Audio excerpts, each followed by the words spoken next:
Was I wrong for what I did?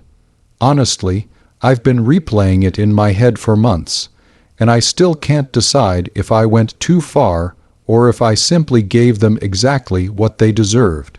I mean, who does that? Who just decides they know better than you about what you need and then takes your property? My sister-in-law, that's who, and her husband, my brother, just stood by and let it happen. It all started with a simple trailer, but it escalated into something so much bigger, something that tore our family apart. Tell me, would you have done the same thing if you were in my shoes? So, let me take you back to the beginning. My wife, Sarah, and I had always been the more independent, self-reliant types in our family. We loved projects, building things with our own hands, and we weren't afraid of a little hard work. A few years ago, we decided to invest in a decent utility trailer. Not a massive one, but big enough to haul lumber for our DIY home renovations, move furniture, or even help out friends with their bigger purchases. It was a 6x 10-foot single-axle trailer, nothing fancy, but it was sturdy, reliable, and we used it constantly. It was a tool, an extension of our lifestyle, and frankly, a bit of an investment. We kept it parked discreetly on the side of our driveway, out of the way, always hitched up and ready to go for whatever adventure or chore came our way. We had all the necessary paperwork, the title, the registration, everything neatly tucked away in the glove compartment of my truck, which was usually the towing vehicle. Sarah and I loved that trailer not just for its utility, but for the freedom it represented. We could pick up that antique dresser we found an hour away, or bring home bags of mulch for the garden without paying exorbitant delivery fees. It was ours, and it served us well. My brother, Mark, and his wife, Lisa, my infamous sister-in-law, were a different breed altogether. They were, shall we say, a bit more entitled. Lisa, especially, had a knack for believing she knew what was best for everyone, and for everyone to know it. She was the kind of person who would offer unsolicited advice on everything from your career choices to your child's schooling, always with that saccharine, sweet smile that just made your teeth ache. Mark, my brother, had always been a bit of a pushover when it came to Lisa. He loved her, no doubt, but her strong personality often overshadowed his, and he tended to go along with whatever she decreed. This dynamic had caused minor friction in the family over the years, mostly petty squabbles over holiday plans or seating arrangements, but nothing truly significant until the trailer incident. They lived in a much larger house than us, with a sprawling backyard and a 3-car garage, but they were notoriously bad at maintenance. Their yard was often overgrown, and they always seemed to be complaining about not having the right tools or the means to transport things. They were also perpetually in some kind of project, though these projects rarely seemed to get finished. One day, about 6 months before everything blew up, Lisa called me, asking if she and Mark could borrow our trailer. They wanted to pick up some landscaping timbers for a new garden bed she was planning. Of course, I said, always happy to help family. Just make sure it's back by the end of the week. We have plans for it then. They picked it up, used it, and returned it on time, no issues. A few weeks later, it happened again. Then a month after that. It became a bit of a pattern. I didn't mind, not really. That's what family does, right? You help each other out. But a subtle shift started to occur. Their requests became less polite, more presumptuous. Lisa would call, not asking if they could borrow it, but when I would be available for them to pick it up. I started noticing small things too, a scratch here, a ding there. Nothing major, but it was clear they weren't treating it with the same care we did. I mentioned it once to Mark gently, suggesting they be a bit more careful, and he just shrugged. "Oh, you know Lisa, she's always in a hurry." I let it slide, but a tiny seed of resentment began to sprout. Then came the conversation that started it all. Sarah and I were planning a big weekend trip to a salvage yard about 2 hours away. We were looking for some unique pieces for a restoration project. We were undertaking a vintage clawfoot tub and some old barnwood. We needed the trailer. I called Mark to let him know we'd need our trailer back by Friday morning. That's when Lisa got on the phone, her voice dripping with that cloying sweetness. "Oh, honey," she began, "about the trailer, we actually need it for the whole weekend.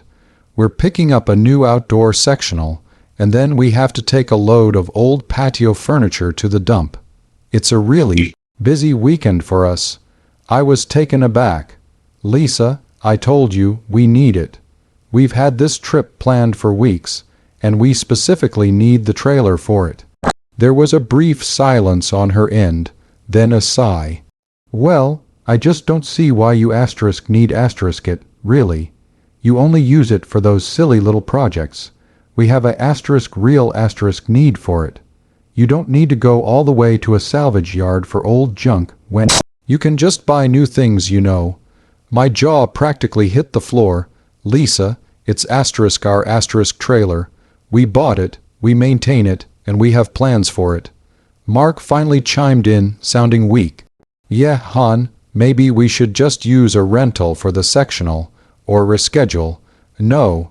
Lisa practically shrieked into the phone. "This is perfect. Their little junk hunt can wait. You don't need that trailer op. Honestly, you barely use it. We're getting much more use out of it than you are." That last sentence hit me like a ton of bricks. Barely use it. We used it at least twice a month. And the implication that our needs were less valid than theirs was infuriating. I told them, firmly, that I would be coming to pick up my trailer on Friday morning. No exceptions. Lisa huffed and hung up. Friday morning arrived. I drove over to Mark and Lisa's house, a knot of dread in my stomach. I had a feeling this wasn't going to be easy. As I pulled up, I saw the trailer, hitched to Mark's truck. And Lisa was standing beside it, arms crossed, a defiant look on her face. Mark was nowhere in sight, probably hiding inside. "Morning, Lisa," I said, trying to keep my voice even. "I'm here for the trailer." She just smirked. "Oh, I don't think so, Op. We decided we're keeping it." My blood ran cold. "Excuse me." "You heard me," she said, her voice now hard and unyielding. "Mark and I talked about it, and you really don't need it." "We do. We're doing so much more with it. You just use it for your little hobby projects, and frankly, it's a bit of an eyesore on your driveway anyway. We have plenty of space for it here. Consider it a long-term loan indefinitely." I stared at her, utterly speechless for a moment. This wasn't a request. It was a unilateral declaration. She was taking my property. "Lisa, you can't. Just decide to keep my trailer. It's not yours. It's mine. I have the title, the registration, everything." She waved a dismissive hand. Details. "We're family. What's yours is ours, right? Besides, you don't even need it. You don't have the kind of big projects we do." At this point, Mark emerged from the house, looking sheepish. "Hon, maybe we should just give it back," he mumbled. Lisa shot him a glare that could curdle milk. "No, Mark, we're keeping it. It makes sense for us to have it. They don't need it." My patience, which was already threadbare, snapped. "Lisa, if you don't unhitch my trailer right now, I'm calling the police." She laughed, a harsh, humorless sound. "Oh, please. You wouldn't dare. It's just a trailer. What are they going to do? Tell me I can't borrow family property. And besides," she leaned in conspiratorially, "what proof do you have it's even yours? Did you bring the title with you? I didn't think so." She clearly thought she had me. So that's the situation I was in, and I had to make a choice. Here I was, staring down my sister-in-law, who was essentially stealing my trailer, with my brother standing by, doing nothing. She was smug, defiant, and so utterly convinced of her own righteousness. I could have backed down, given in to avoid a family fight, but something inside me just wouldn't allow it. This wasn't just about the trailer anymore. It was about respect, about boundaries, and about her constant disrespect for Sarah and me. Before I tell you what happened next, I want you to pause and comment below what you would have done in my shoes. Would you have let it go to keep the peace, or would you have fought for what was yours, no matter the cost to family relations? I looked at Lisa, then at Mark, who finally met my gaze with a look of helpless apology. That look, more than anything, fueled my resolve. I pulled out my phone. Lisa, this is your last chance. Unhitch the trailer. She just folded her arms tighter, shaking her head. Nope, it's staying right here. All right, I said, my voice calm, almost too calm. Then I guess we're doing this the hard way. I called the non-emergency police line.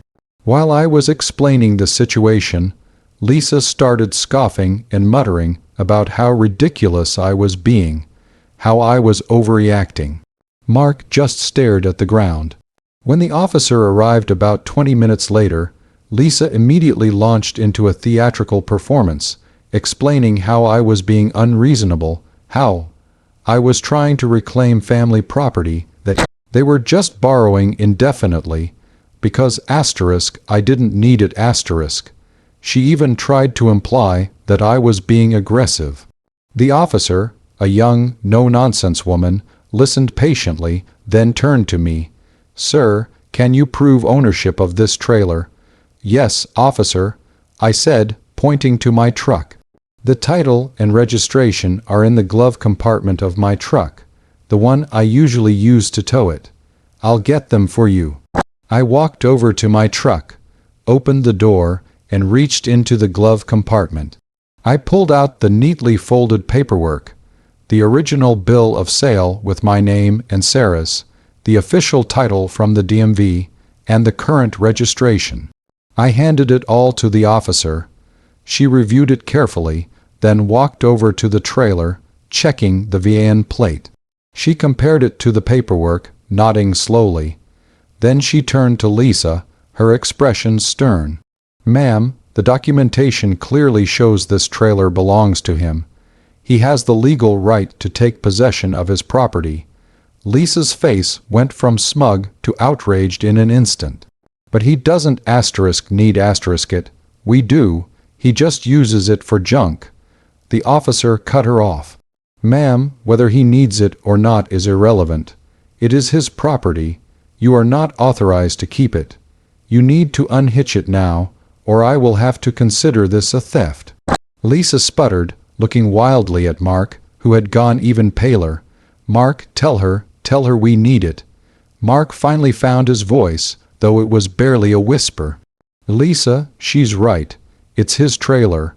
That was the final nail in the coffin for Lisa's argument.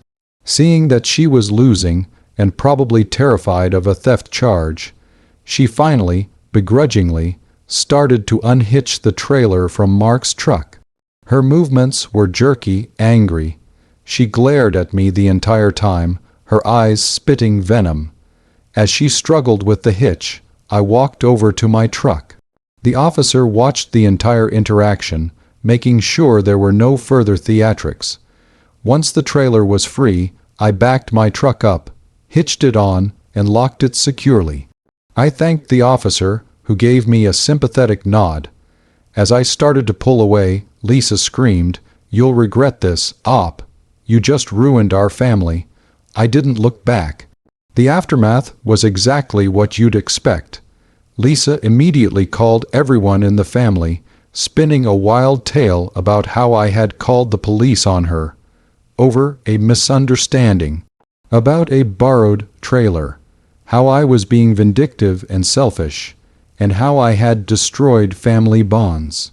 Some family members, those who were more easily swayed by Lisa's dramatic narratives, initially sided with her. My parents were caught in the middle, deeply upset by the rift. Mark, to his credit, eventually called me, apologizing profusely for not standing up to Lisa sooner. He admitted that Lisa had actually planned to sell the trailer without my knowledge to help fund their outdoor sectional purchase, and that was why she was so insistent on keeping it. He was truly remorseful, and said he was starting to realize just how manipulative Lisa could be. That conversation brought a tiny sliver of hope for our relationship, but the damage was done with Lisa. Sarah and I, however, had zero regrets. We had stood our ground, protected our property, and asserted our boundaries. We finished our salvage yard trip, got our clawfoot tub and barnwood, and the trailer performed perfectly. We've continued to use it for countless projects, and every time I hitch it up, I remember that day. What a mess, right? It's still hard to believe how far some people will go, and how quickly family can turn. But it taught me a valuable lesson about standing up for yourself and not letting anyone walk all over you, no matter how much they try to guilt-trip you with the family card. Ultimately, you have to protect your peace and your property. Like this video if you were on my side and think I did the right thing. Subscribe for more stories like this, and make sure to share your final thoughts on this whole mess in the comments section below. I'll see you all in the next story.